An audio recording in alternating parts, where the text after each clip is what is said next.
नमस्कार, मेरा नाम पराग पांडे है और मैं पिछले 6 सालों से ज्योतिष विद्या पर रिसर्च कर रहा हूँ। आप वीडियो देखने से पहले हमारे चैनल को ज़रूर सब्सक्राइब करें और अपना प्यार और दुलार हमारे साथ बना के रखें। ऑल्सो अगर आपको एस्ट्रोलॉजी डेप्थ के साथ और लॉजिक के साथ सीखनी है, तो हमारे आने वाले कोर्स को ज़रूर जॉइन करें। I hope you will enjoy the video. धन्यवाद। जब सूर्य महाराज आपकी कुंडली के 11वें भाव में बैठे होते हैं, तो 11वां भाव जो होता है, वो होता है हमारे फेम का, हमारे गेन का, हमारे सोशल सर्कल का। और जब सूर्य महाराज वहाँ बैठ जाते हैं, तो ये आपको बहुत अच्छा पब्लिक प्रेजेंस देता है। इसमें आपका गुरु और बुध ये दोनों अच्छे होने चाहिए। अगर आपका बुध अच्छा नहीं है, तो आप सोशल सर्कल में जाएंगे तो, लेकिन अपनी वाणी की वजह से आपको प्रॉब्लम भी आ सकती है। और अगर आपका गुरु अच्छा नहीं है, तो लोग पीठ पीछे आपकी बुराई करेंगे, क्योंकि आपके पास उतनी नॉलेज नहीं होगी जितनी होनी चाहिए। यहाँ पे गेन है, यहाँ पे बहुत ज़्यादा सोशल कनेक्शंस भी हैं, तो ऐसे लोगों को कनेक्शन बनाने में बहुत अच्छा लगता है।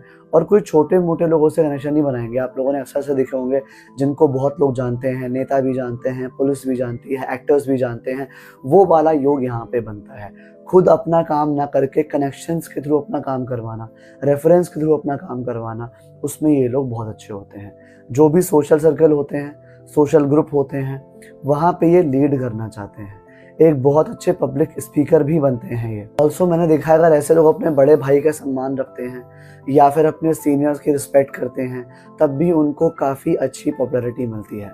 ऐसे लोगों को कई बार मैंने गवर्नमेंट जॉब में भी देखा है या गवर्नमेंट के साथ काम करते हुए भी देखा है। क्यों? क्योंकि सूर्य जो गवर्नमेंट का कारक है, वो गेन में जाके बैठ गया है। इसका मतलब आपको सरकार के द्वारा बहुत सारे फायदे होते हैं। गवर्नमेंट की जो स्कीम्स होती हैं, हो सकता है आपने लोन अप्लाई करा, किसी को नहीं मिला, लेकिन आपका सूर्य 11वें घर में बैठा है, तो आपको वो चीज़ मिल जाएगी। और सूर्य अगर यहाँ पे नेगेटिव हो जाता है, तो ये आपके दोस्तों के बीच में ईगो क्लैशेस करवा देगा, अपने बड़े भाई से लड़ाइयाँ करवा देगा, समाज में आपका नाम फालतू में बदनाम हो जाएगा, जबकि आपकी गलती नहीं भी होगी, तब भी आपका नाम बदनाम हो जाएगा।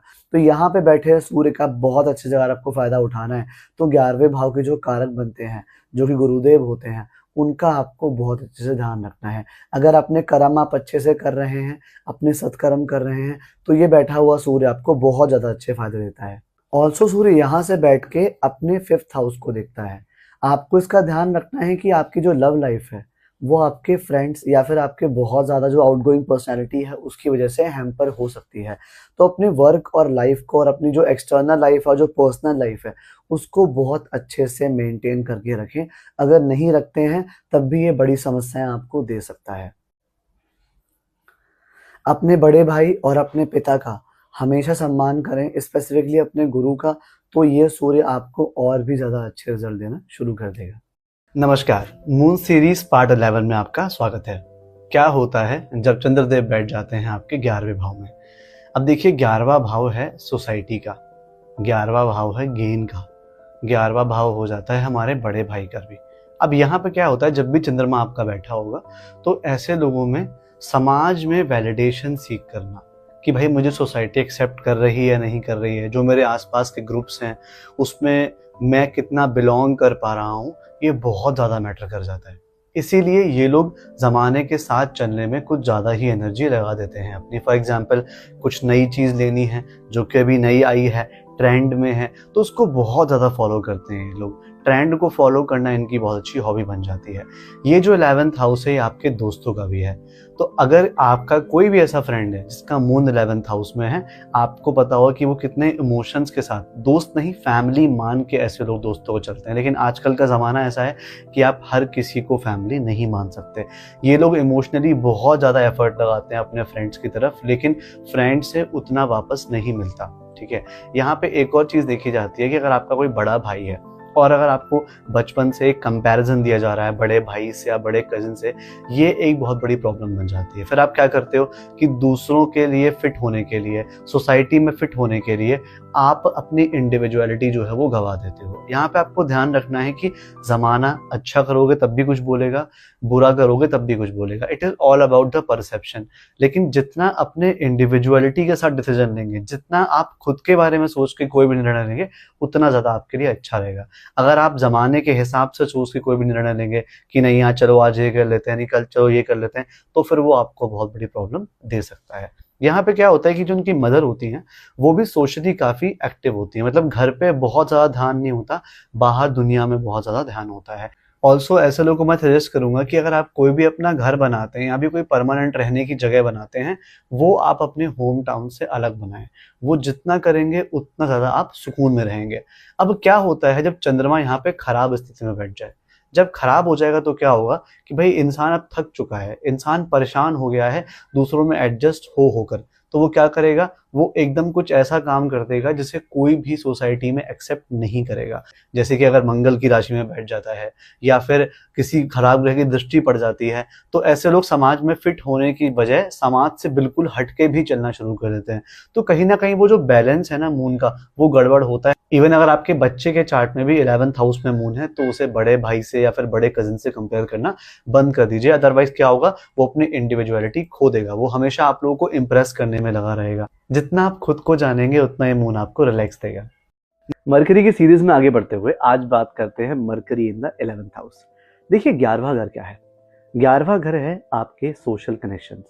11वां घर आपका दोस्त भी है, 11वां घर आपके बड़े भाई या बड़ी बहन भी है, 11वां घर आपकी इच्छा पूर्ति का भी होता है और आपके नेटवर्किंग का भी होता है।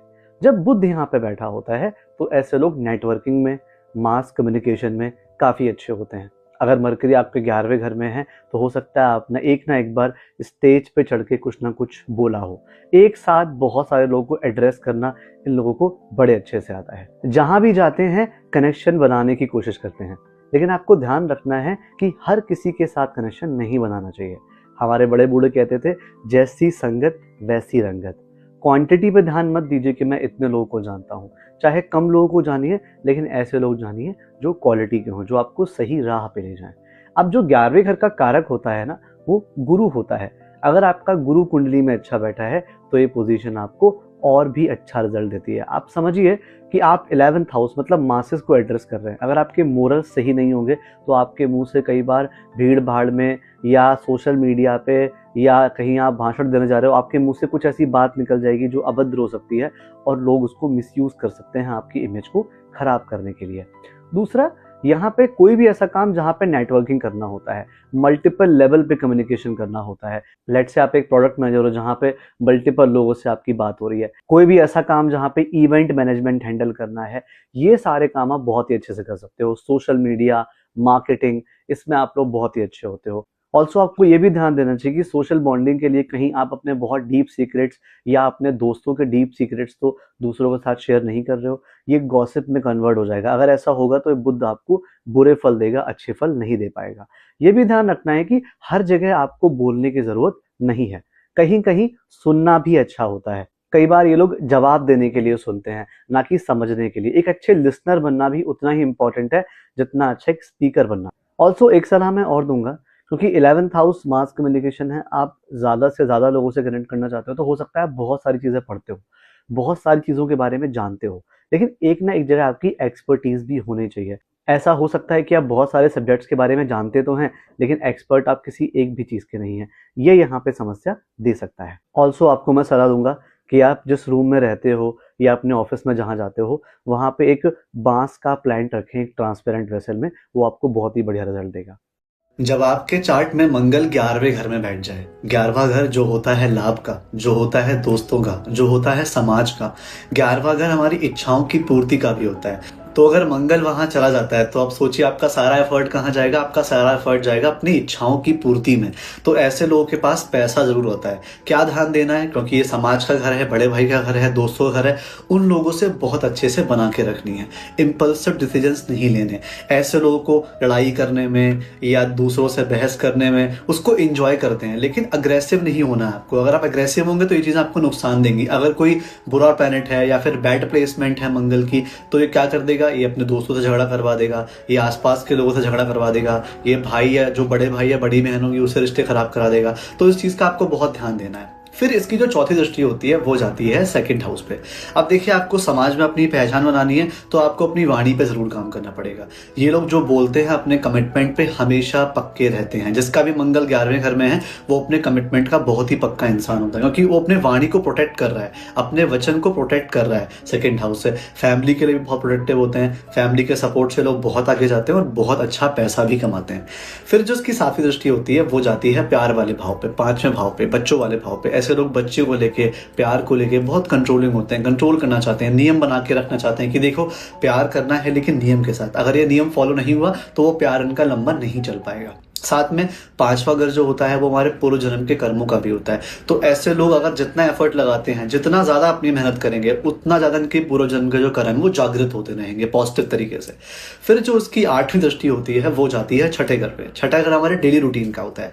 ये लोगों को अपना डेली रूटीन बहुत अच्छे से संभाल के रखना चाहिए। साथ में छठा घर हमारे दुश्मनों का भी होता है। तो ऐसे लोग दुश्मनों के लिए बहुत ही ज्यादा हानिकारक होते हैं। अगर कोई इनसे पंगा लेता है या कोई इनसे लड़ता है तो ये बहुत अच्छे से जानते हैं उससे कैसे निपटना है। साथ में जो छठा भाव है वो हमारे रोग का भी है। ये लोग रोग से भी लड़ना जानते हैं।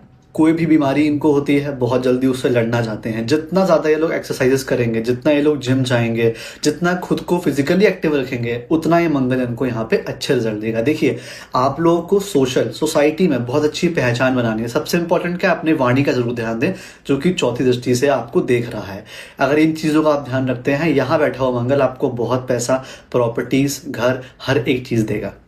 आप सबने सुना होगा, जैसी संगत वैसी रंगत। क्या होता है जब ये शुक्र बैठ जाता है 11वें घर में, जो कि दिखाता है हमारी संगत को, हमारी फ्रेंडशिप को, कि हमारे कनेक्शन कैसे लोगों से हैं। देखिए, वीनस कारक है कंफर्ट का। जब ये 11वें घर में बैठ जाता है तो उसका कंफर्ट क्या बन जाता है, 11वां घर। इसके दोस्त, इसके बड़े भाई, इसका सर्कल, इसको कंफर्टेबल ही कहाँ लगता है, 11th हाउस में। कोई भी ऐसे काम जहां पे आपको सोशली इन्वॉल्व होना पड़ रहा है, कोई भी ऐसे काम जहां पे किसी आप एनजीओ के साथ या किसी संस्था के साथ, किसी ग्रुप के साथ मिलकर आप काम कर रहे हो, वो काम आपको बहुत ही अच्छे हेल्प करते हैं। यहाँ पे आपको पता होता है कि पब्लिक की, मासेस की मेंटेलिटी क्या है। आप उसको यूज करके काफी अच्छा पैसा कमा सकते हो।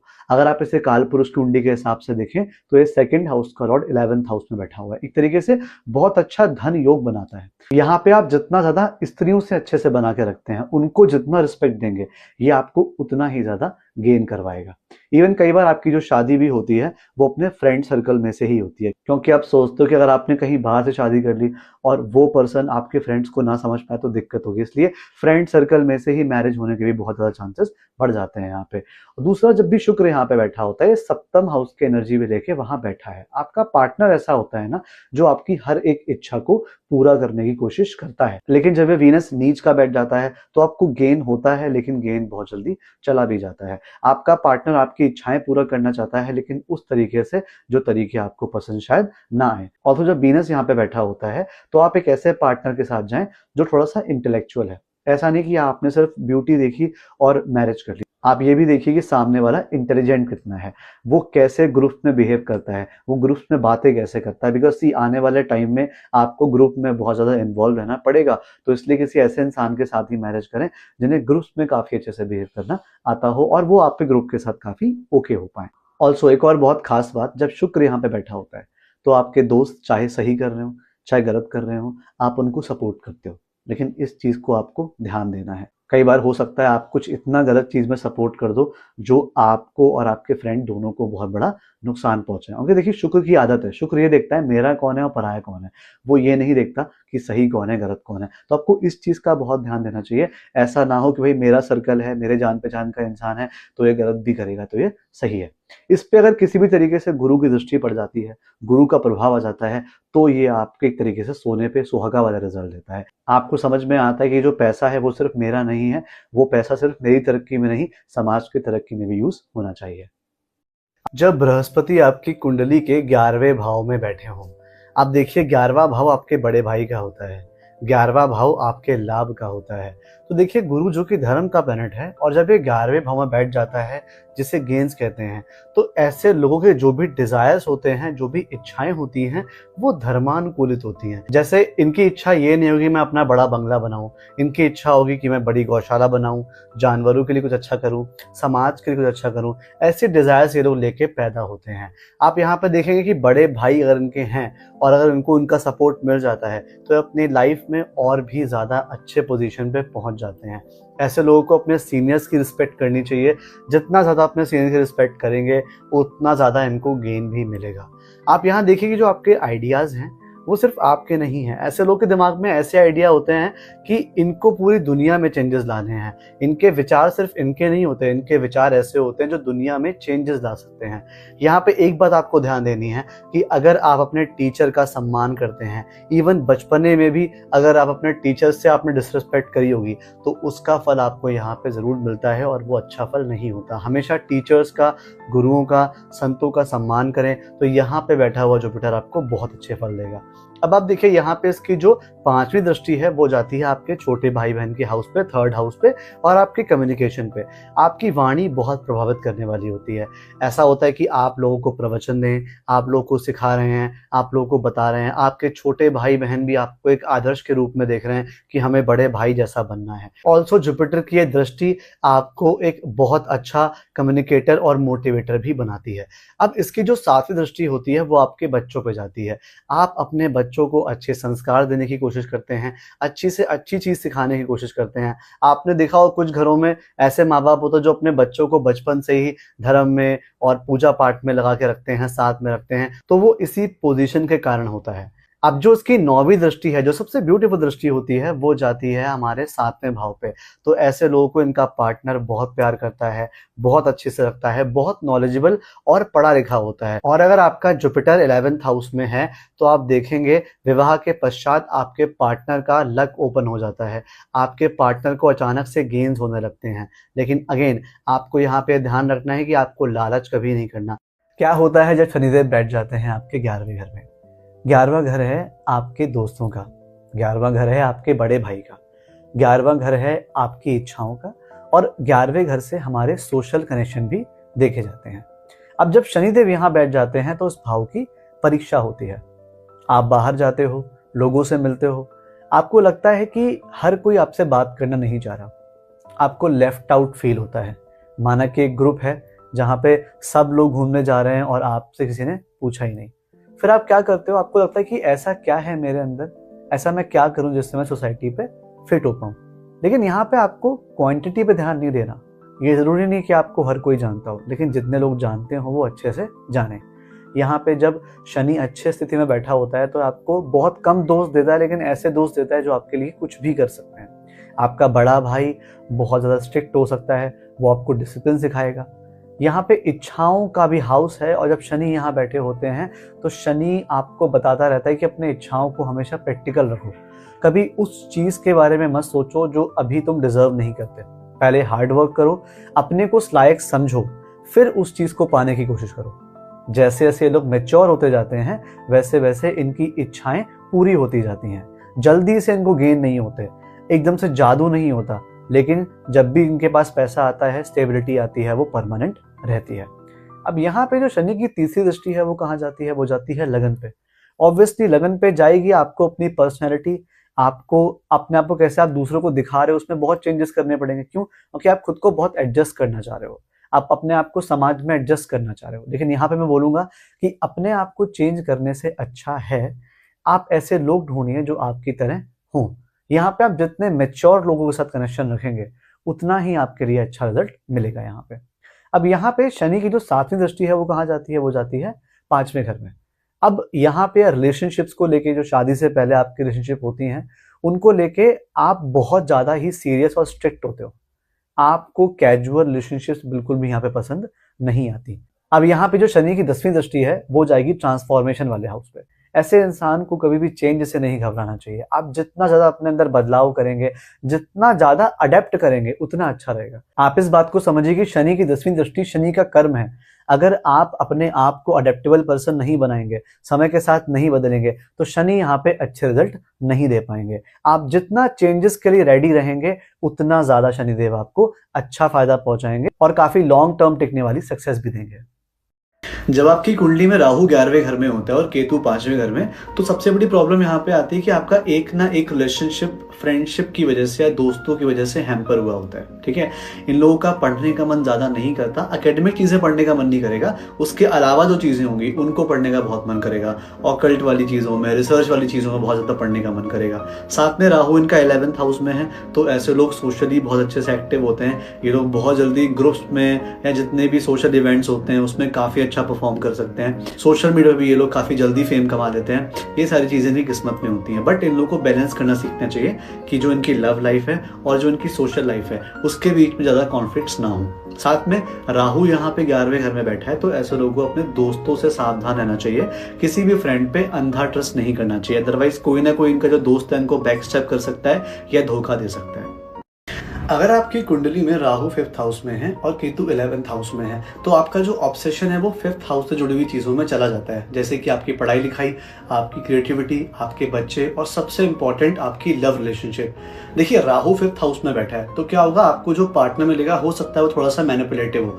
अगर आपका राहु 5th हाउस में है और अगर आपको ऐसा पार्टनर मिला है जो आपको आपके फ्रेंड्स के अगेंस्ट भड़का रहा है या उनसे दूर करने की कोशिश कर रहा है, तो आपको थोड़ा सा यहाँ पे सावधानी बरतनी चाहिए और उस इंसान की रियल इंटेंशन पे ध्यान देना चाहिए। बिकॉज ऐसे लोग अक्सर देखे गए हैं कि जब लोग रिलेशनशिप में आते हैं ना, तो अपने फ्रेंड से, सोसाइटी से कट जाते हैं, ओवरली डिपेंडेंट हो जाते हैं अपने लव रिलेशनशिप पे, अपने गर्लफ्रेंड पे या बॉयफ्रेंड पे। होता क्या है, फिर एक टाइम के बाद आप एक इंसान पे डिपेंड रहते हो तो वो इंसान भी आपसे इरिटेट होता है, साथ साथ में जो फ्रेंड सर्कल है वो ऑलरेडी कटा हुआ है।